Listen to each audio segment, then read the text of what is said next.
Weather, snow was the story yesterday, and it will be again later tonight.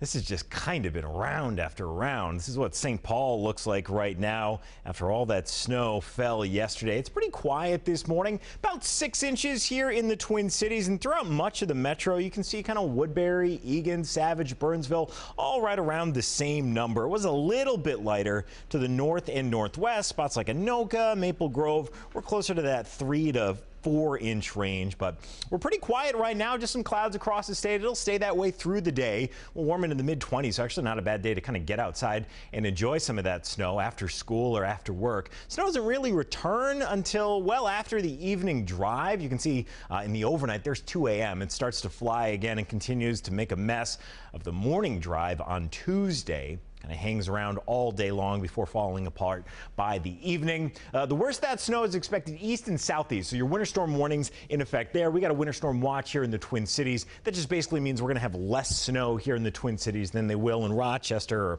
or Eau Claire for that matter. I think 2 to 4 inches here in the Twin Cities with some heavier totals east and southeast. Wouldn't be shocked if a couple of spots down by Rochester or by Red Wing, maybe even into Rice Lake, are closer to that 6 to 10 inch range. Hey, if you were out yesterday, you know the roads are rough and were rough. Take a look at this. It's a 40-car pileup. A few people were injured as well on 94 near Eau Claire, Wisconsin. But it's just a crazy scene to see that many cars down in the ditch. There was a nasty crash involving 17 vehicles on 694 in Shoreview. That closed the freeway for more than an hour. Thankfully, no one was seriously hurt. Across the state, there were nearly 800 crashes and spinouts yesterday. Allie's been keeping an eye on the roads this morning. Allie, how are things looking today? Not good, Matt. We are seeing about 20-minute delays for a lot of people across the board. This is a look at your drive along 94 eastbound near North Minneapolis, right at 57th Avenue. We have a crash here slowing drivers down. Same is the story for drivers along 94 westbound as you get closer into St. Paul.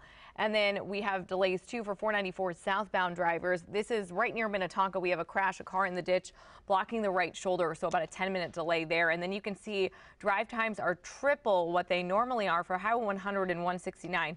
30 minutes from 694 to 394 on both of those highways. And you can see red incidents across the board, Matt. It is just rough out there. Gosh, hate to see what this is going to look like tomorrow, too, with more snow coming.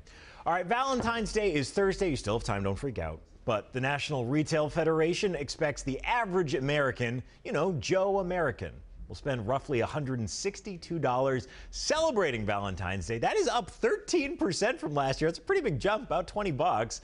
The number of people celebrating the holiday, though, is actually down from last year. So we want to know, are you going to celebrate and how are you going to do it? Does $162 sound right? Keep in mind you got to buy a card, maybe a card for your mom too, flowers, maybe you do dinner out, a bottle of wine. Maybe you have to buy 50 cards for all the kids in your son's class. I had to do that twice. That was fun. If you're watching on Facebook, let us know what you're doing for Valentine's Day. Does that sound like too much money? If you're one of those people that just says, no, we don't spend $1. We just stay at home. Keep it to yourself. It is official. Minnesota Senator Amy Klobuchar is running for president.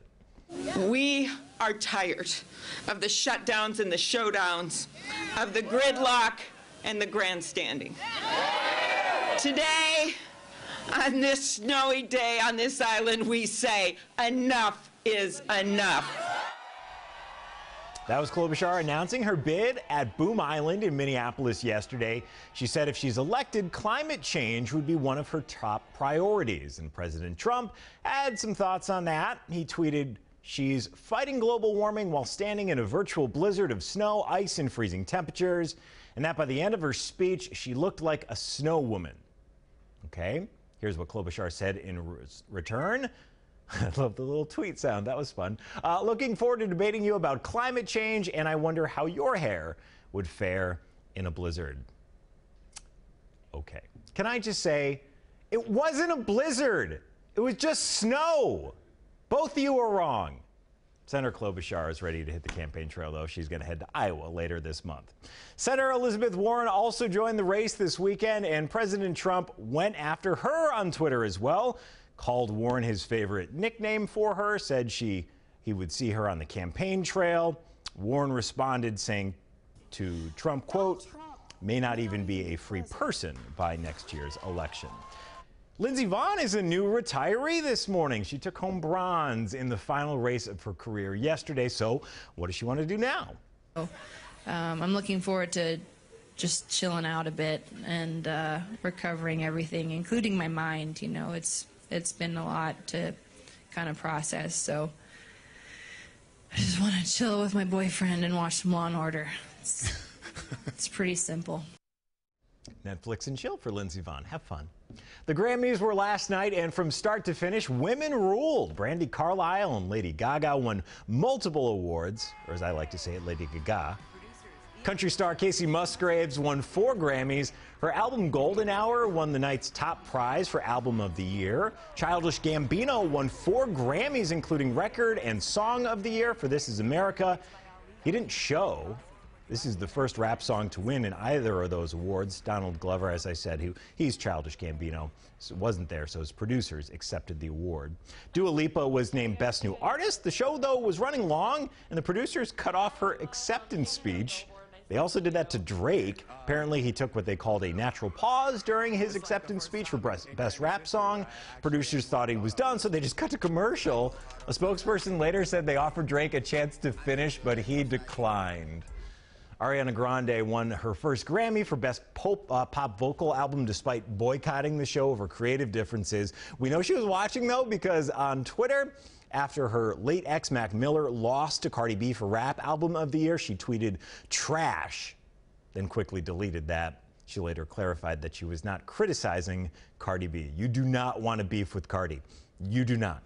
Other big moments, Michelle Obama made a big appearance. That was a surprise. There was this really cool 10-minute-long tribute to Dolly Parton, and people loved Alicia Keys as host, and she did a cool little melody of some cover songs if you want to check that out. All right, let's get back to today's talker. Valentine's Day is coming up. It's Thursday.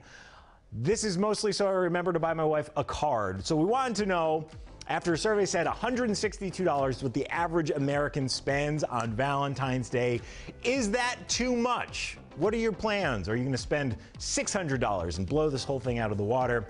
Our digital guy Cole is here. He has been reading the internet for us. Cole, what are you doing for Valentine's Day? Might go to a steakhouse. Oh, you'll get to 162 easily doing that. Definitely, really easily. Very easily. All right, we had 65% of people polled saying that they're not going to be celebrating Valentine's Day. Oh, come on, people, love. Just support those romantic relationships. And we have Sandy saying, my hubby and I went to a sit-down dinner one year at White Castle, and it was one of the most romantic and memorable dates we've had. So White Castle actually does go all out. They put candles on the table, and they do mood lighting and music for Valentine's Day. It's kind of crazy, but yeah, you can save some bucks that way. Yeah, maybe I should check that out. You should. And then we've got PJ saying, I'll probably take myself out and have a glass of red wine plus a delicious chocolate dessert. I think that'll get you to about 20 bucks, and then you save 140 for next year. Then we have Michelle saying, beer, pizza, and Dwayne "The Rock" Johnson. I prefer action movies at home for Valentine's Day. Who was that? Michelle. Michelle, if you need a date, that sounds fantastic. I mean, I'm not sure my wife will give me the night off, but yeah, let's watch some rock movies. That's good. All right, that is it for now from the 734 from WCCO. Time when most of the Twin Cities are on the go.